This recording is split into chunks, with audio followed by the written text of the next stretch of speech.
Hello and welcome back. My name is Sean, also known as ChilliChump. I'm an absolute geek when it comes to gardening. I love optimizing the entire process. I monitor things like temperature, humidity, light sensor readings, barometric readings, and all that information is used to help me optimize the whole process of growing. Now, for the most part, I build this software myself. I code it up myself, and that's part of the fun. I'm a bit of a techie at heart. I also develop and build a lot of the hardware that I use. If you do want to learn how to develop these platforms, then go check out my second channel, ChilliChump 2. I actually show you how. I got a whole series on how to develop your own IoT devices to monitor these sort of things and also even control your greenhouses. But if you don't have the time to do it or the inclination, there are some great solutions out there. And today we're going to be talking about one. A company named UbiBot reached out to me and said, hey, do you want to try out some of our hardware? And I said, absolutely, I'd love to check it out. I've been running this for the last few weeks and testing it out, and I'm going to give you my thoughts at the end of this video. But first, let's get back to when I actually unboxed it. Let's see what came in the box. They sent out a couple devices for me to test out. One is this one here, which is the WS1 Pro, and it's more of a consumer unit, I think. It's very pretty looking, very slick.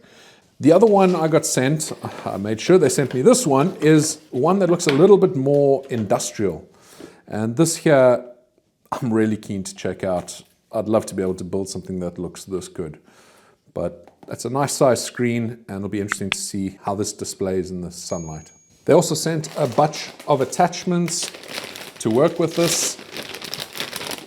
Basically, this whole system is modular. You can see at the bottom there's some ports. Looks like a standard 3.5mm audio jack. And I think there's another one there. Oh no, that's the power jack. I think that might be, yeah, that's USB-C. I'm impressed. Thought they'd use micro USB. But it has a few ports that you can add on other devices, if that will get back in. Built in, I think that is a humidity and temperature port. At the top here, that looks like it will check out how bright it is. And then obviously the screen, there's a couple jacks on the side here. This is Wi-Fi enabled, so there's an antenna, which I'll stick on in a bit. You can also use an RJ45, so if you want to plug that directly into your network. And yeah, there's a couple buttons on the side, menu button, power button. Just momentary buttons.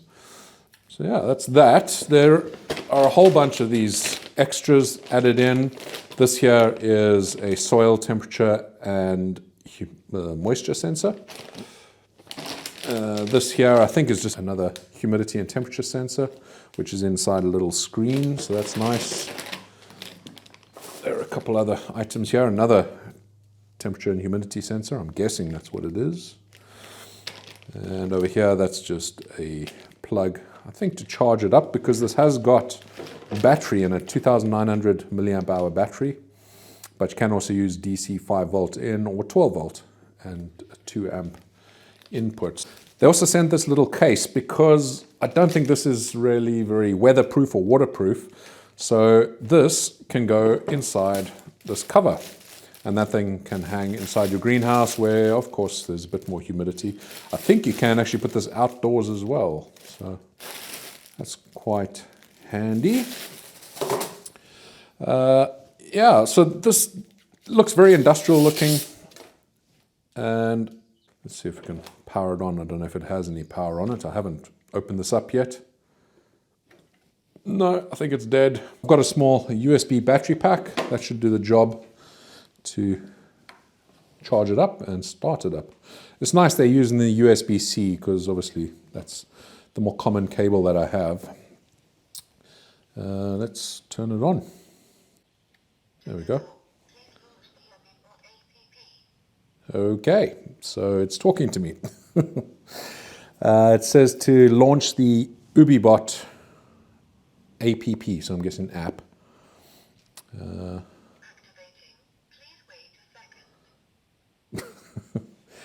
So you can see the screen there. You can see it's plugged in. Sunlight, 234 times 10, so 2,300 lux at the moment, which is about right because it is overcast and rainy right now. But if we cover that over, how quick are those readings? Yeah, it drops down. So it's taking a reading. It looks like every 4 or 5 seconds. It's still talking to me. Please launch the UbiBot app. So we'll let that charge for a little while and we'll open up the other UbiBot device. So like I said, this looks a bit more pretty, I guess you want to say, more consumer unit. It does look good. Let's open this up and see what it's like out the box. This looks very similar to something you'd see on your wall in your house that controls your temperatures. So your thermostat, things like that. We have something in the UK called Hive, which at first glance this looks like, but yeah. Just take that off. Ooh, always satisfying. So there we go. This is using AA's, so 4 AA's, which I'm going to have to get. Just take a note there. It says that it can use a SIM card. So if you don't have Wi-Fi or if this is somewhere remote, then you could use a SIM card in here. Looks again like there's a light sensor in the front. I'm guessing that's a light sensor. We'll see when we start testing it out. And interesting to note that it's using micro USB, not USB-C like the other one. So let's have a look inside here. So it comes with a micro USB cable and a manual. Don't need to open that. So the manual over here. Again, I think it relies quite heavily on an app on your phone, so we will have to get that downloaded and see how we get on. So here it does note, before you get started, please follow the instructions. It says this device is not waterproof. Please protect it from water leakage. Optimal operation environment is 10% to 90% relative humidity. Long-term exposure to high humidity or high humid environment over 90% may damage the circuit board and cause electrical leakage, which is why we have this pack over here.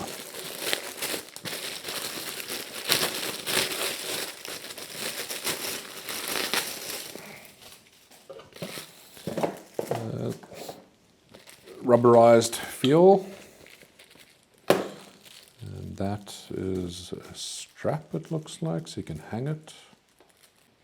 Open this up, see what it looks like inside the bag.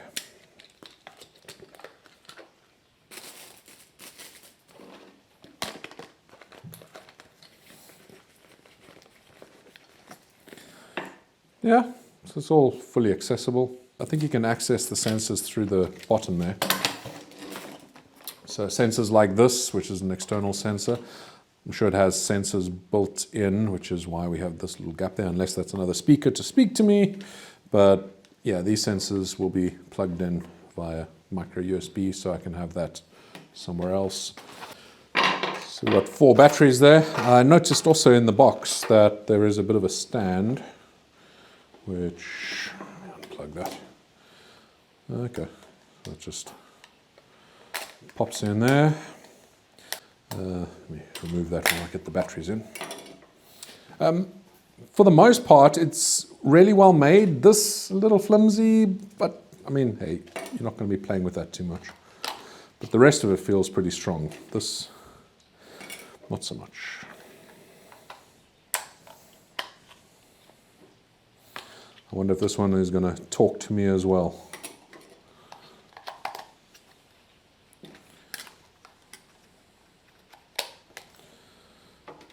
Power that up. Maybe they don't like rechargeable. Oh, wait.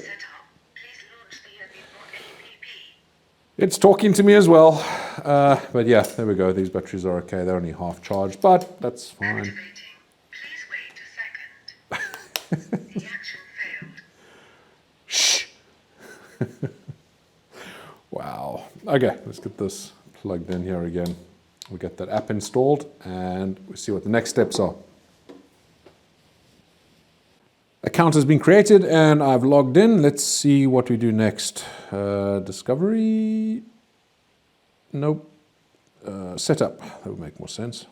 Add new device. Access location services. Yes.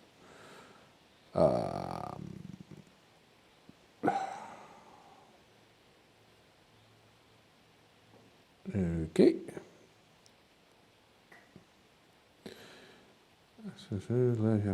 That's fine. Okay, scan QR, allow. So it's simple as that.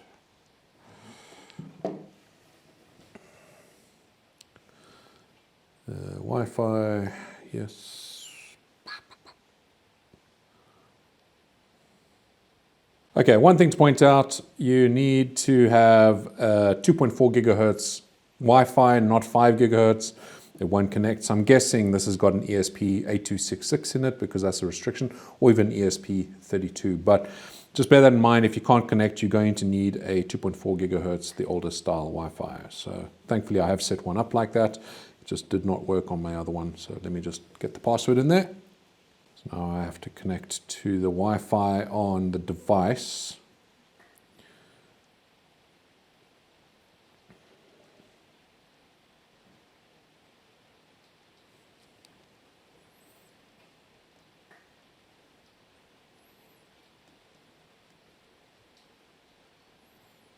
Wi-Fi setup mode now active.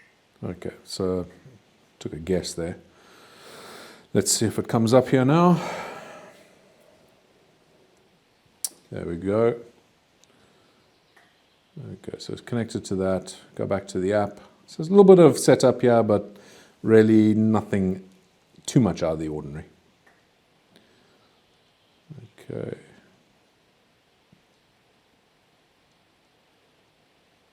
Basically, you're making that become an access point.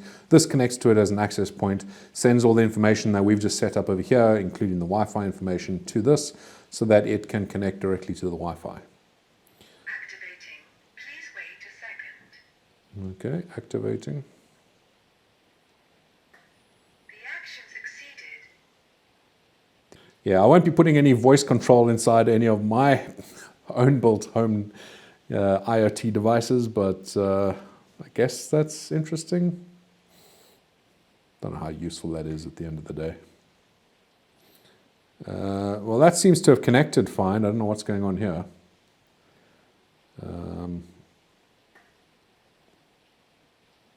So there we go. We're connected to IoT.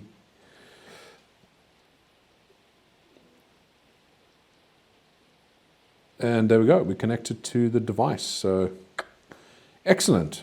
And it looks like there's temperature in there, of course. I'm going to change that to Celsius because I don't work in Fahrenheit.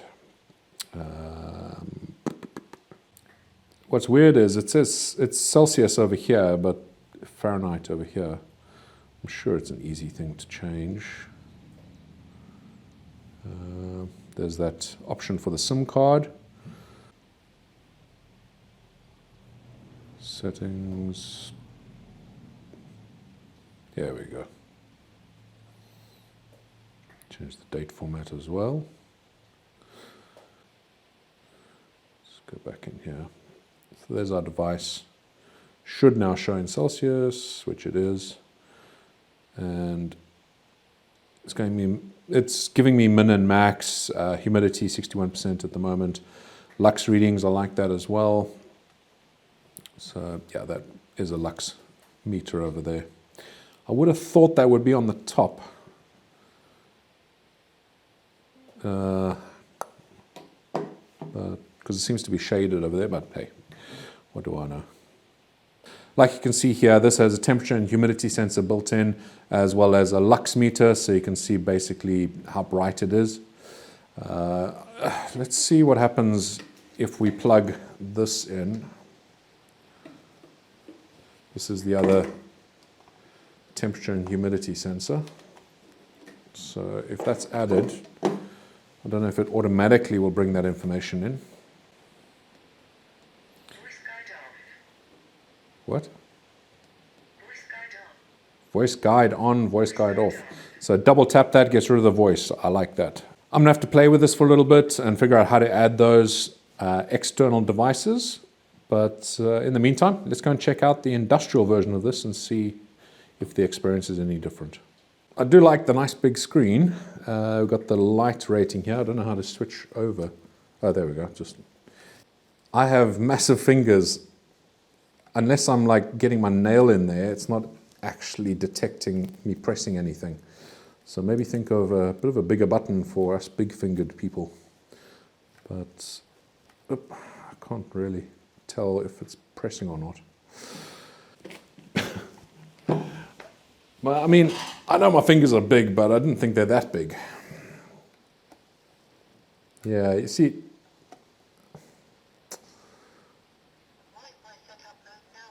Okay, Wi-Fi setup mode is active.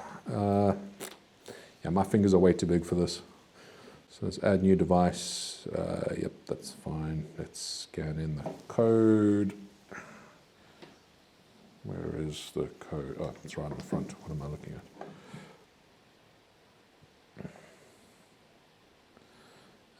So we've got the choice there. A little bit different setup to the other one, which is we can choose between Wi-Fi or Ethernet. So that's a good option.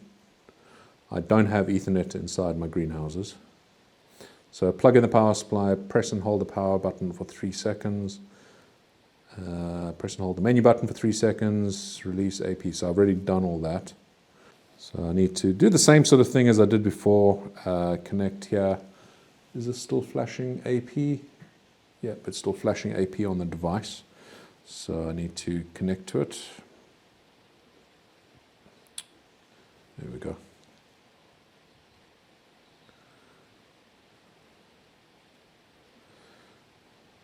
And then start connecting. See if it shows anything on here.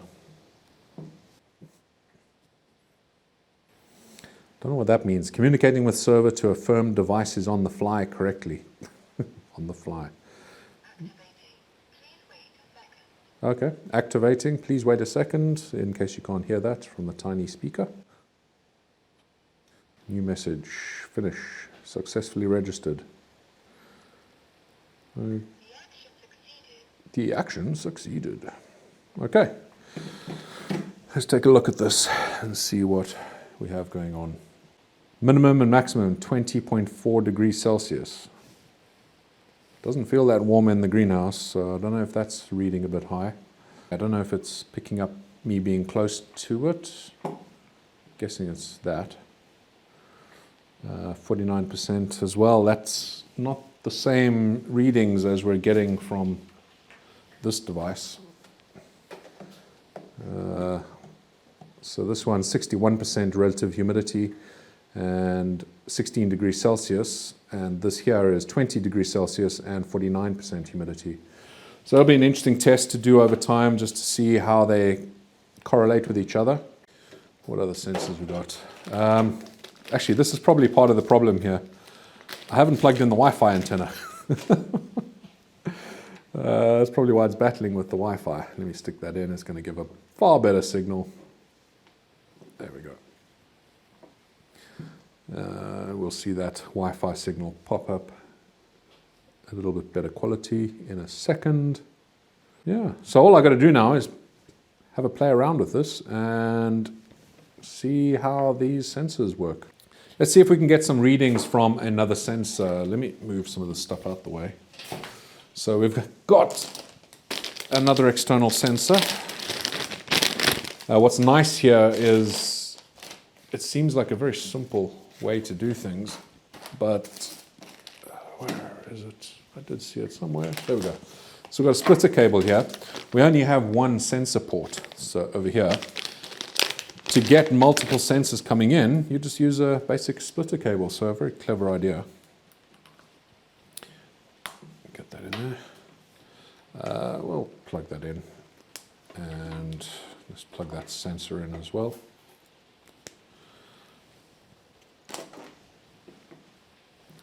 Let's see if we get any readings on the screen using my screwdriver. I'm going to go and play with this for a little while now and get used to it, get familiar with it, and I'll come back to you and let you know my thoughts. I have been using this now for quite a few weeks, and I've been monitoring it very closely because we are coming towards the end of winter and edging into spring, so we're waiting for the last frosts. I have a lot of my plants already here in the greenhouse, and keeping track of the temperature is hugely important because with chili plants, if the roots freeze, the plants will die. So I've been keeping a very close eye. I've really enjoyed the alarm feature, so it does send you an email or it'll alert you as a push notification on your phone, and that's been great. It tells me when it goes below a certain temperature, and then I can make a decision whether I want to come out here if there's anything I need to do. But ultimately, I've really enjoyed the whole process. Both devices have been working very well. This one here, less industrial looking. If I was choosing one for myself, this would be the one I'd go for, purely because it's built for this sort of environment. This one here, I don't see it having any problem in this environment, but I think you'll probably get more longevity on this. The battery life on these devices, a little mixed.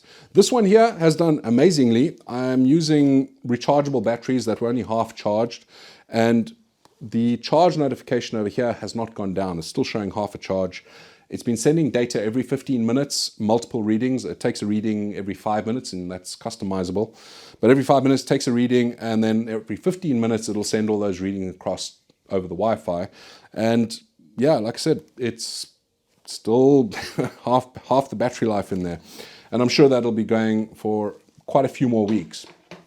On this one here, you can see I have a battery pack, and I have to charge this fully once every 4 or 5 days. And again, I'm using the same settings. I'm doing every 15 minutes, sending the data, taking readings every 5 minutes.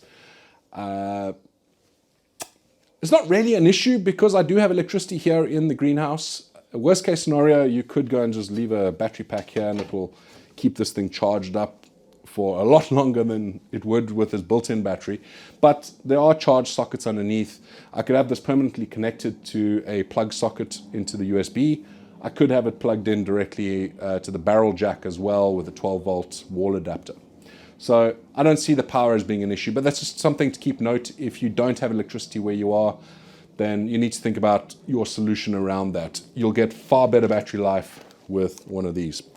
The bottom line is, I've been really impressed with these devices. They are seriously well built. I'm really impressed with that. I'm a bit jealous, to be honest. I'm busy building my own new device to monitor this greenhouse, and I'll be using that side by side with this. It looks nowhere near as good as this, and some of the features and functions in here, I'm really impressed with. The ease of use of the software, it's very easy to use. The application on the phone, really impressed with it. There's a couple little things that could be improved, and I'm sure over time they will. Some of the graphs, the way that they work, depending on the size of your screen, it can be a bit odd. But it has all the information you need. You can change the different time scales, so whether you want the last 3 hours, the last 24 hours, the last week, you can do all that and it'll show you in each of the different graphs. So it's very customizable from that perspective. But from a hardware perspective, this is just beautiful. Love it. And this one obviously just, it looks like something you'd have in your house anyway. I get sent a lot of these sorts of devices and I get to test them out, and there's a reason I don't show you a lot of videos of those or promote those products. If I don't believe that the product is something I would buy personally, then I'm not going to tell you guys to buy it. That's just not fair. These, however, if I wasn't building my own devices, these are definitely something I would go out and buy. I'd probably buy that one there. So I've got no problem at all recommending, if you are in the same position, if you don't want to go and build your own devices, you don't want to go and fiddle around with a soldering iron and, you know, mess around with some software and coding, then these are great. And if you do want to monitor your greenhouse, you can't go wrong with either of these, to be honest. I do have links down below in the description, and it's a little bit of a kickback to the channel, so it helps me make more of these sorts of videos, but it's no extra cost to you. But go check out the links down below. Like I said, personally, I would probably recommend this guy over here. But this does look nice and the battery life is amazing. So just take that into consideration. Battery life on that, if you don't have external power, that might be a little bit limiting unless you can come and give it a charge once a week using a battery pack like this. If you have any questions about either of these devices, let me know in the comments below and I'll do my best to answer. If I can't answer, I'll get in touch with the manufacturer and I'll get the answer from them.